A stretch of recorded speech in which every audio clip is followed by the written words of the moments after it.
Families fighting for police reform here in Georgia are dealing with a setback. 4 bills up for consideration never even made it to the House floor for a vote.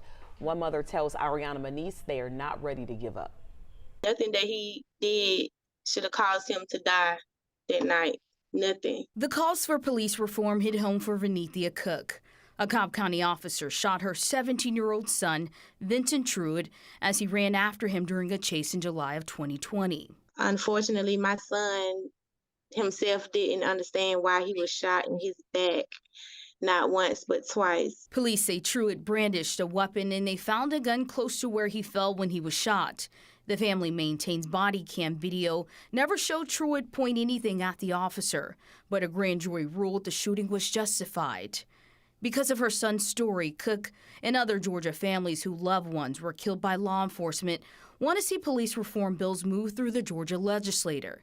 But this session, they failed to advance.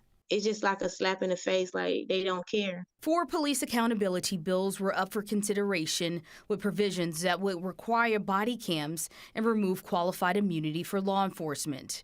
Democratic State Representative Sandra Scott co-sponsored the measures. I will continue to introduce this legislation until I can get a hearing and until I can get it on the floor of the House. This is her 3rd attempt to pass legislation like this, but this session the bills never got a hearing. Even just to have a conversation, just to have a hearing so that the people could come out and tell their story. Definitely concerned, considering this is one of the top priorities in Georgia. Police accountability has been so for so many years. Georgia NAACP President Gerald Griggs says this could have been a moment for the state to lead on police accountability. But the International Brotherhood of Police Officers says law enforcement doesn't have an issue with accountability. Quite honestly, we already do most of the stuff that the bills are requiring that we do. If these bills are introduced again, he believes officers should have a say. As for the families pushing for the legislation, they say their fight will continue.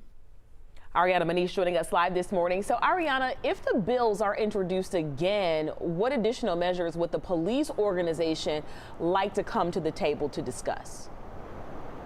Well, Vince Champion with the International Brotherhood of Police Officers, he tells me the biggest thing is laying out how to pay for the provisions included in those bills. He says such as the cost of additional training, as well as body cameras and data for storing the footage. He did go on to tell me that police officers, they don't have a problem with body cameras. They actually help the officers more than they hurt them. Back to you.